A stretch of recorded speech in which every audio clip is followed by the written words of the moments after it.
Jihar mu ta Zamfara Allah ya albarkace ta da ma'adanai iri daban-daban. Da yadda Allah maganar talauci a Zamfara ya ƙare. Sunana Abdulrahman Muhammad Tumbido. Ni ne Honorable Commissioner ma'aikatan muhalli da albarkatun ƙasa na jihar Zamfara.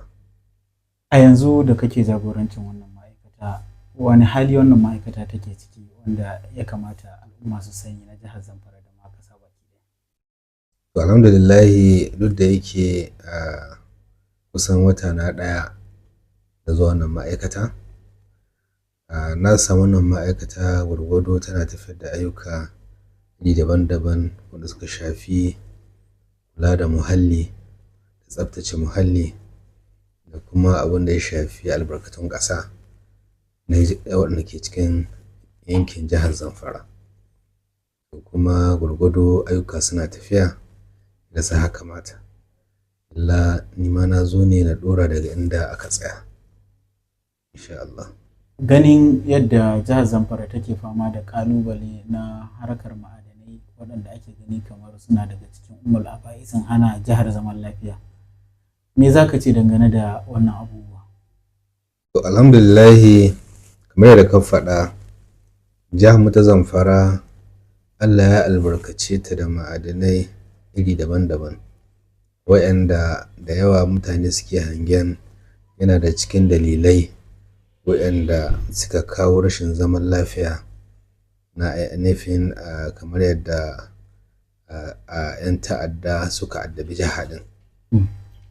So akwai alamu waɗannan abubuwa domin kusan duk inda ake da waɗannan ma'adanai za ka cimma waɗannan mutane sun addabi wannan yanki.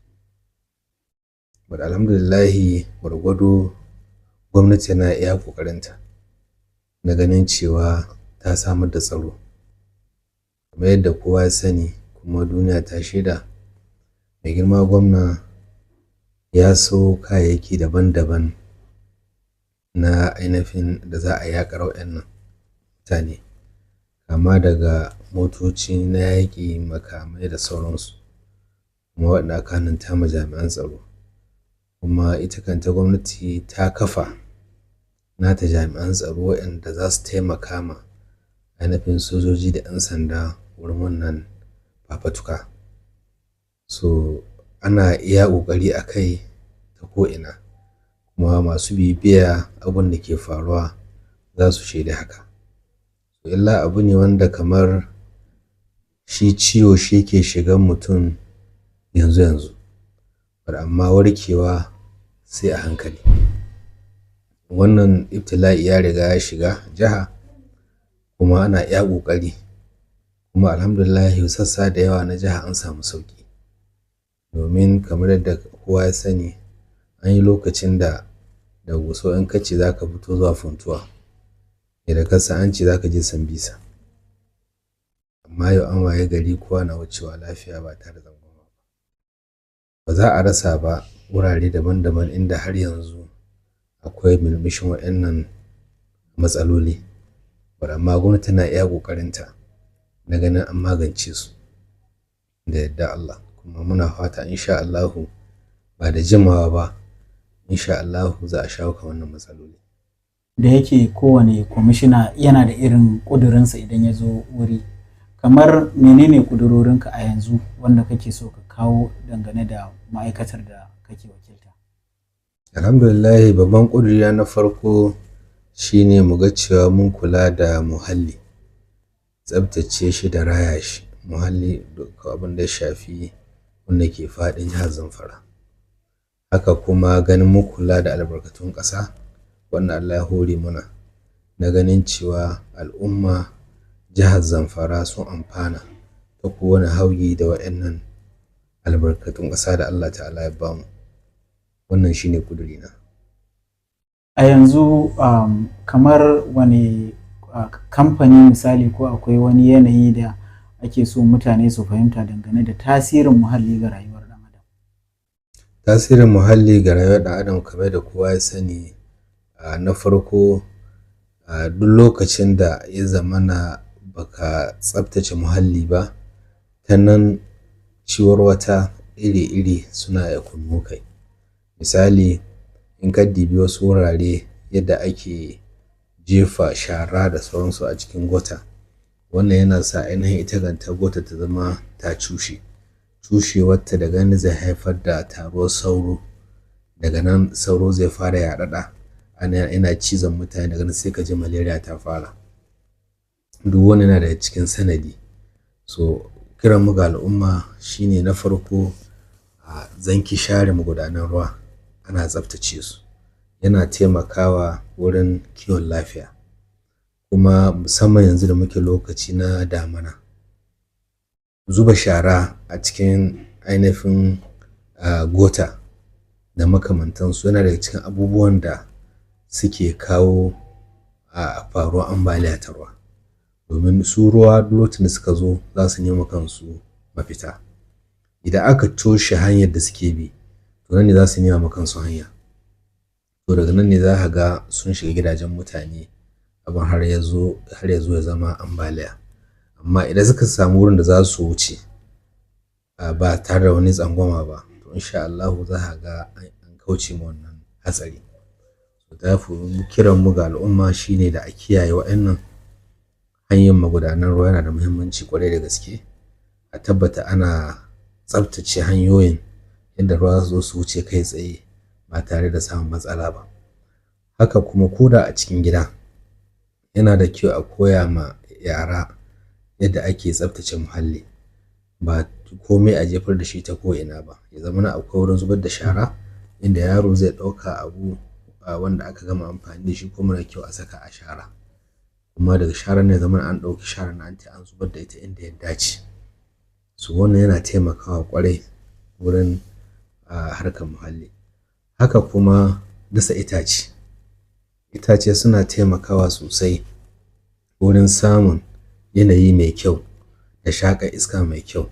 Wannan yana taimaka ma lafiya ta ɗan adam. So sare itace ba a kan ƙa'ida ba, shi ma abu ne wanda ya kamata al'umma da su kiyaye.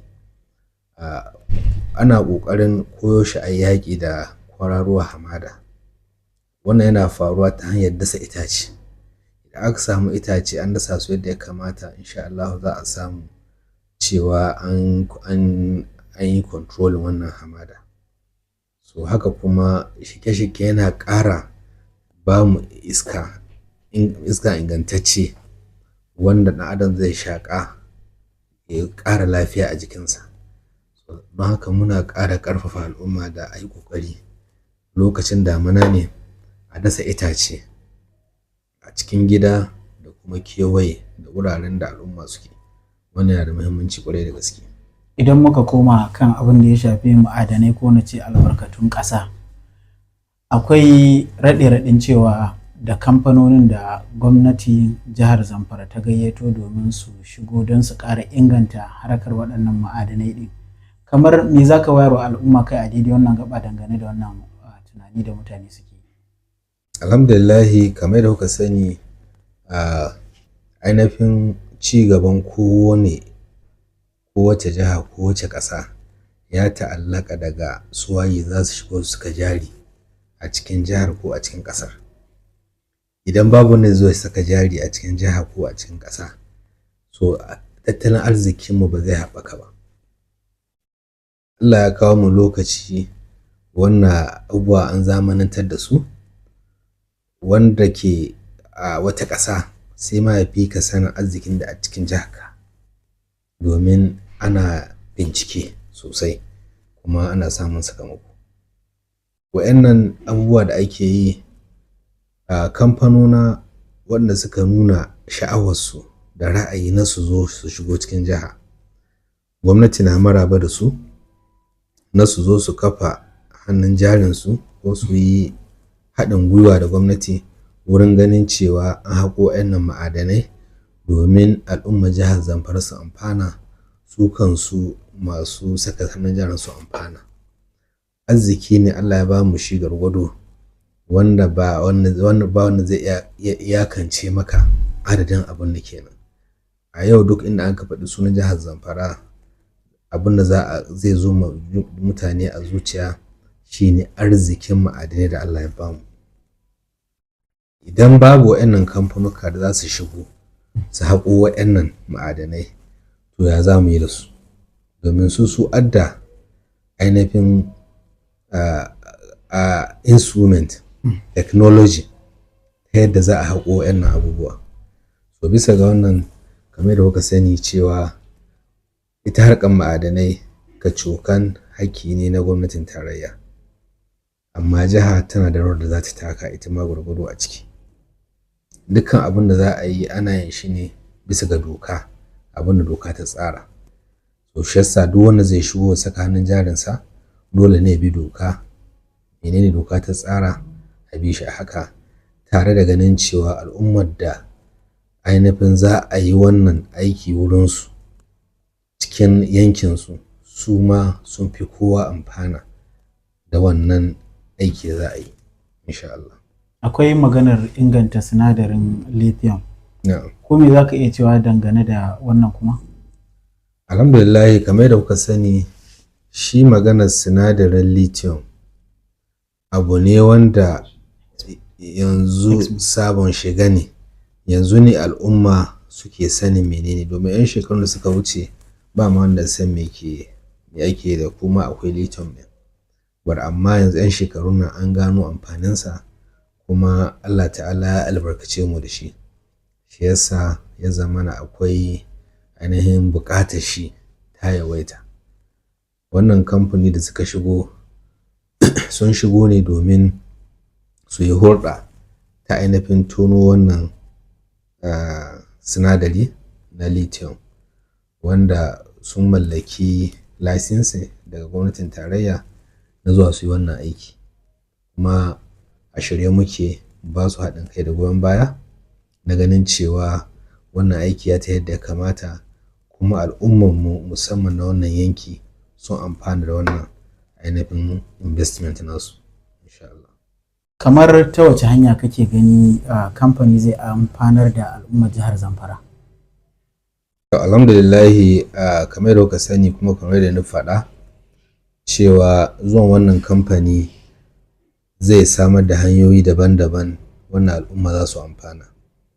Daga ciki akwai abin da ake ce ma Community Development Agreement, CDA kenan, wanda duk kamfanin da zai shigo sai an zanna an yi wannan yarjejeniya da shi, ya sa hannu cewa ga irin ababen da zai samar ma al'umman wannan yanki na more rayuwa. Da farko akwai samar da aiki yi. Dole ne su ɗauki al'umman wannan yanki su zamo cikin ma'aikatansu. Abu na biyu, akwai samar da abubuwa na more rayuwa irin su makarantu, asibitoci, hanyoyi da makamantansu. Dukkan suna cikin abubuwan da kamfani zai samar domin inganta rayuwar al'ummar musamman da ke mazauna wannan wurare. Haka kuma daga cikin ƙoƙari da yunƙuri da muka yi, a da duk aka ce mining a jihar Zamfara sai ka ji ana magana illegal mining. To alhamdulillahi, bisa ƙoƙarin mai girma gwamna da umarnin da ya bada na ganin cewa an canza wannan ainihin yanayi na illegal mining zuwa legal mining. To bisa ga wannan muka umarci dukkan al'ummar da suke wannan aiki na tonon zinari da su haɗa ƙungiyoyi, su ƙungiyoyinsu su zo su rijista. Idan suka rijista, gwamnati za ta san da zamansu, inda gwamnati kama su taimaka musu kuma za ta taimaka musu. So idan kun yi haka shine za a ci ka tashi daga illegal miner ka zama artisanal miner, wannan kuma doka ta yarda da zaman artisanal miner.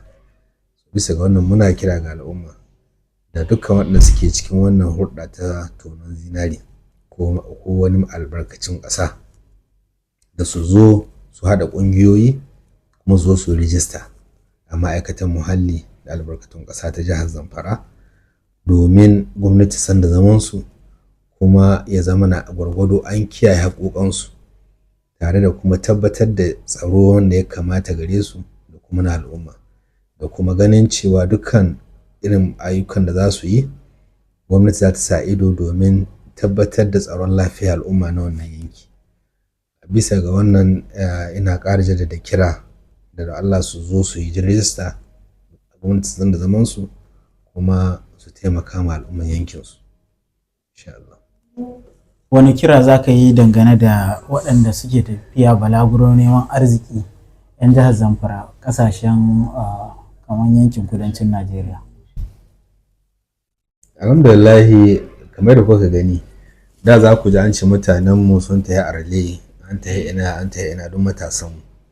Amma yanzu bisa ga abin da ya biyo baya yanzu duk suna dawowa gida, domin arzikin da za ka je nema a shega shi na kofar ɗakinka baka sani ba. So suna dawowa gida kuma za a yi wannan hulɗoɗi da su. Kuma muna kira ma ga duk wanda a waje da ya dawo gida ya zo, akwai arziki zube a ƙasa a cikin wannan jiha tamu, ya shiga cikin hulɗoɗin nan a yi tare da su. Abinda a gurin mu fatan mu shi dole ɗan jiha ya amfana, kamar da mai girma gwamna ya faɗa, idan an yi abubuwan nan akan tsari da yadda Allah maganar talauci a Zamfara ya ƙare. DCL Hausa.